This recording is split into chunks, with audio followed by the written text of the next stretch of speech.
How strong is North Korea's military in 2025? With nearly 2 million troops, thousands of tanks, and hundreds of aircraft.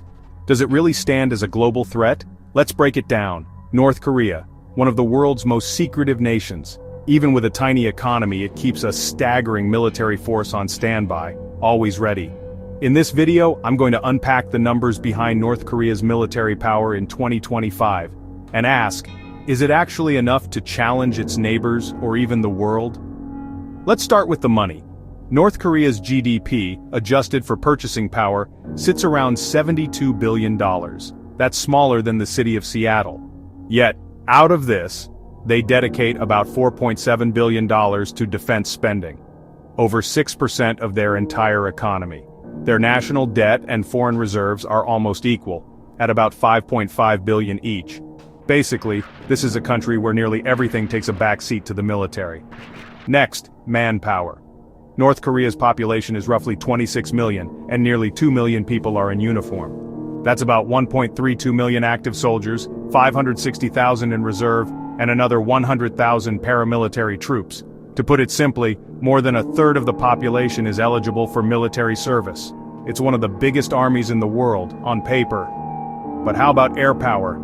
North Korea claims to operate 861 aircraft. Around half are actually considered flyable. That's 368 fighters, 114 attack aircraft, and 205 helicopters, including 20 designed for attack. Most of these are relics from the Cold War, with questionable maintenance and readiness. It's a large air force, but not a modern one. On land, North Korea fields 4,344 tanks, and over 18,000 armored vehicles.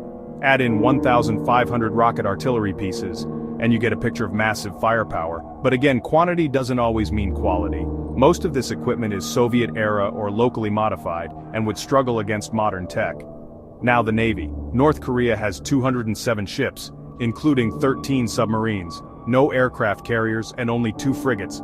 Most of the fleet is made up of patrol vessels, over 150 of them. The focus is clearly on coastal defense and subs, not on projecting power far from shore. So, what does all this add up to? North Korea's military is enormous in numbers, but many experts see it as a force aimed at defense and intimidation, not high-tech warfare. In a direct fight with the world's leading militaries, its outdated gear and limited resources would be a major disadvantage. But what do you think? Is North Korea's massive military still a serious threat in today's high-tech world? Or just a paper tiger? Let me know your thoughts in the comments below. If you found this breakdown interesting, don't forget to like, subscribe, and hit the bell for more deep dives into global military power.